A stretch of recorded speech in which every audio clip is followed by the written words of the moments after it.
करे तो हलवा ते नहाले नहीं करे तोर कपड़ा में ढीलो पड़ल बा।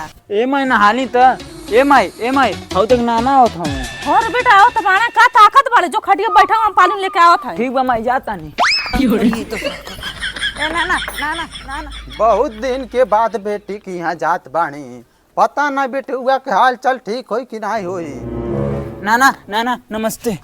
करे सर इतना कैसन तोर पैंटवा सरकता। नाना पेंटवा में डोरिया माई अर्गन बांध दे। अरे बाप रे बाप। चला नाना खटिया बैठा माई पानी लेके आवत जा। पाल लगी नाना।